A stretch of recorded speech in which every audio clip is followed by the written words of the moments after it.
saya Bella Aulia dari kelas KPID. Pada kesempatan kali ini saya akan menjelaskan materi mengenai perencanaan komunikasi. Langsung saja kita masuk pada pembahasan pertama mengenai latar belakang perencanaan komunikasi. Sebuah proses komunikasi yang tidak dilaksanakan tidak luput dari berbagai rintangan atau hambatan. Karena itu, perencanaan komunikasi dimaksudkan untuk mengatasi rintangan-rintangan yang ada guna mencapai efektivitas komunikasi. Sedangkan dari sisi fungsi dan kegunaan komunikasi perencanaan diperlukan untuk mengimplementasikan program-program yang ingin dicapai, apakah itu pencitraan, pemasaran, penyebarluasan gagasan, kerjasama, atau pembangunan infrastruktur komunikasi. Pada tahap perencanaan perlu terlebih dahulu menginventarisasi masalah yang selanjutnya mengkorelasikan aspek yang satu dengan aspek lainnya, sehingga dalam tahap pelaksanaannya kelak, masalah-masalah yang menghambat tujuan akan dapat diatasi. Semua masalah yang mungkin dihadapi berdasarkan data yang berhasil dihimpun pada tahap penelitian disusun, diklasifikasikan dengan rapi dan jelas. Demikian pula untuk memecahkannya, menyusun rencana harus benar-benar berpijak pada fakta. Fakta adalah kenyataan baik berupa hal yang dilihat dari sendiri maupun keterangan yang didapat dari sumber lain. Pentingnya perencanaan komunikasi adalah perencanaan strategis untuk mengidentifikasi tujuan komunikasi, menentukan target audiens, dan mengembangkan pesan yang efektif. Ini adalah langkah yang kritis dalam memastikan bahwa komunikasi adalah hasil mencapai yang diinginkan. Tanpa perencanaan yang baik, organisasi dapat kehilangan kesempatan untuk menjangkau pemangku kepentingan, membangun merek yang kuat, dan mempromosikan produk atau layanan mereka secara efektif. Langkah pertama dalam perencanaan komunikasi adalah menganalisis situasi saat ini dan mengidentifikasi tujuan komunikasi Anda. Dengan memahami tujuan Anda dapat mengembangkan pesan yang selaras. Pertama, ketahui audiens Anda, identifikasi karakteristik demografis dan perilaku audiens Anda. Ini akan membantu untuk menyesuaikan pesan dan saluran komunikasi yang paling efektif untuk menjangkau mereka. Yang kedua, kembangkan pesan yang jelas. Ciptakan pesan yang jelas, konkret, yang sesuai dengan tujuan komunikasi Anda. Dan yang ketiga, pilih saluran yang tepat. Tentukan saluran komunikasi yang efektif untuk menjangkau audiens, baik itu media sosial, email, atau secara tatap muka. Selanjutnya, sejarah dalam perencanaan komunikasi. Perencanaan komunikasi juga dikenal sebagai strategi komunikasi, memiliki akar sejarah yang panjang dan terus berkembang seiring dengan perubahan lanskap komunikasi. Perencanaan komunikasi pertama kali digunakan secara luas selama Perang Dunia I dan II, ketika pemerintah dan militer menggunakan teknik propagandis untuk memobilisasi dukungan publik. Pada masa itu, perencanaan komunikasi dipandang sebagai alat untuk mempengaruhi opini publik dan mengubah perilaku masyarakat. Evolusi perencanaan komunikasi yang pertama, pemasaran dan hubungan masyarakat. Seiring dengan perkembangan, perencanaan komunikasi mulai diterapkan di dalam bidang pemasaran dan hubungan masyarakat. Yang kedua, komunikasi strategis. Konsep perencanaan komunikasi kemudian berkembang menjadi komunikasi strategis dengan fokus pada penggunaan komunikasi yang terencana dan terintegrasi untuk mencapai tujuan. Dan yang selanjutnya, ketidakseimbangan komunikasi. Menurut Mahaguru Komunikasi John Merrill, perbedaan cara penyampaian informasi ini bersumber pada perbedaan konsep kebebasan arus informasi yang digunakan oleh masing-masing negara, di mana negara-negara maju atau di bagian barat menilai informasi boleh bebas masuk ke negara lain. Demikian juga bebas memberitakan apa saja. Sementara negara yang sedang berkembang atau di bagian timur menganggap kebebasan arus informasi menuntut adanya keseimbangan, termasuk isi informasinya harus memberitakan hal yang positif sesuai dengan tahap perkembangan negara tersebut. Selanjutnya, kebijaksanaan di dalam komunikasi. Kebijakan komunikasi memberikan harapan yang dimiliki organisasi terhadap para pekerjanya dalam berkomunikasi. Tujuannya adalah untuk menetapkan prinsip dan aturan yang memadu keputusan organisasi dalam hal komunikasi. Kebijakan komunikasi harus bisa menjamin dinamika sosial masyarakatnya berjalan secara positif dan bisa meminimalkan ketimpangan-ketimpangan, misalnya adanya dominasi dari satu pihak atas pihak lain. Maka penyusunan sebuah kebijakan diperlukan dalam keterlibatan pihak masyarakat. Selanjutnya, kebijakan komunikasi implisit dan eksplisit.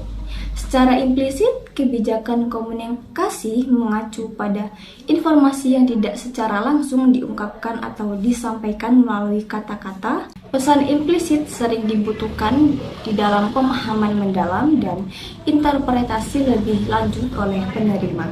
Kebijakan komunikasi implisit dapat melibatkan aspek-aspek nonverbal seperti bahasa tubuh, nada suara, dan ekspresi wajah sehingga memungkinkan penambahan dimensi pada komunikasi. Sedangkan secara eksplisit, kebijakan komunikasi mengacu pada informasi yang dinyatakan secara langsung, jelas, dan tidak ambigu. Informasi ini biasanya disampaikan melalui kata-kata yang jelas dan tidak memerlukan interpretasi tambahan. Tujuan utama komunikasi eksplisit adalah memberikan informasi yang mudah dimengerti tanpa perlu berteori atau merenungkannya. Kemudian, tujuan dalam kebijakan komunikasi. Yang pertama, memastikan alur informasi yang efektif. Memastikan bahwa informasi penting dapat dikomunikasikan dengan lancar, tepat waktu, dan dapat diakses oleh pihak yang relevan. Yang kedua, meningkatkan keterlibatan pemangku kepentingan seperti pelanggan atau masyarakat. Ketiga, mencapai hasil komunikasi yang diinginkan, seperti meningkatkan brand awareness, mendorong perubahan perilaku, dan mencapai tujuan organisasi. Kemudian ada sektor yang terlibat di dalam kebijakan komunikasi, yaitu ada dari legislatif, berperan dalam menetapkan kebijakan dan mengawasi pelaksanaan kebijakan yang telah ditetapkan. Mereka juga berinteraksi dengan lembaga eksekutif untuk menyelesaikan konflik dan meningkatkan kerjasama dalam pengambilan keputusan. Yang kedua, ada eksekutif, berperan sebagai pelaksana kebijakan yang telah ditetapkan oleh legislatif. Kemudian, tipe perencanaan komunikasi dapat dibedakan menjadi dua tipe, yaitu perencanaan komunikasi strategik. Menurut Alan Hancock, perencanaan komunikasi strategik merupakan komunikasi yang mengacu pada kebijaksanaan komunikasi yang menetapkan alternatif dalam tujuan jangka panjang. Kedua, perencanaan komunikasi operasional dibagi menjadi dua macam. Yang pertama, perencanaan infrastruktur komunikasi atau hardware yang biasa disebut sebagai perencanaan teknis atau physical planning karena menyangkut pengadaan alat-alat komunikasi. Kedua, perencanaan program komunikasi atau software adalah perencanaan yang mengarah pada knowledge research yang mencakup pengetahuan, keterampilan, struktur organisasi, dan penyusunan program tentang kegiatan komunikasi apa yang dilakukan. Kemudian, ada ciri-ciri yang harus dimiliki visi, yaitu yang pertama, menyatakan cita-cita atau keinginan perusahaan di masa depan. Yang kedua, singkat, jelas, fokus, dan merupakan standard of excellence. Ketiga, realistis dan sesuai dengan kompetensi organisasi. Ada juga pendekatan di dalam perencanaan komunikasi menurut Banfield dan Meyerson dalam Solihin 2009. Yang pertama, pendekatan perencanaan rasional menyeluruh. Ialah pendekatan perencanaan yang dilandasi suatu kebijaksanaan umum yang merumuskan tujuan yang ingin dicapai sebagai suatu kesatuan. Kemudian didasari oleh seperangkat spesifikasi tujuan yang lengkap, menyeluruh, dan terpadu. Dan juga peramalan yang tepat serta ditunjang oleh sistem informasi. Yang kedua, pendekatan perencanaan terpilih ialah pendekatan perencanaan yang mempertimbangkan bagian-bagian kebijaksanaan umum yang berkaitan langsung dengan unsur atau subsistem yang diprioritaskan. Pendekatan perencanaan terpilih dalam pelaksanaannya lebih mudah dan realistis. Selanjutnya, di dalam teori pendekatan perencanaan komunikasi, dari perencanaan komunikasi, John Middleton mengemukakan 4 teori yang sangat diperlukan dalam perencanaan komunikasi, yaitu yang pertama, teori pembangunan, yang kedua, teori sosiologi, ketiga, teori komunikasi, dan yang keempat, teori organisasi. Dan juga adanya hakikat perencanaan komunikasi. Yang pertama, perencanaan komunikasi sebagai proses memaknai 2 pendekatan isu pokok, yaitu perencanaan itu sendiri sebagai penerapan teori, perencanaan itu sendiri sebagai proses. Yang kedua, perencanaan komunikasi sebagai sistem, yaitu komunikasi harus dilihat sebagai bagian integral dari suatu perencanaan nasional yang kedudukannya sama dengan perencanaan sektor lain. Yang ketiga, perencanaan komunikasi sebagai teknologi. John Spencer mengusulkan agar para perencana dalam menyusun perencanaan komunikasi melalui pendekatan pada 2 alternatif, yaitu pertama, penyusunan perencanaan komunikasi untuk jangka pendek dengan membuat proyeksi pertumbuhan dan perkembangan sistem komunikasi yang ada.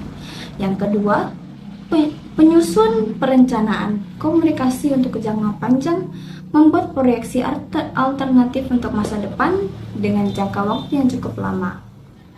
Yang keempat, perencanaan komunikasi sebagai aktivis ekonomi.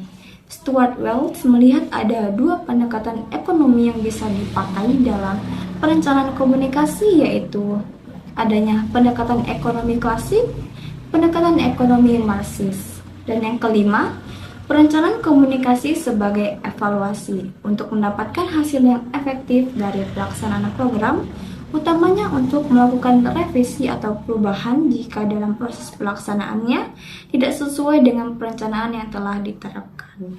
Ada beberapa masalah yang perlu mendapat perhatian di dalam penyusunan perencanaan komunikasi. Yang pertama, regulasi internasional.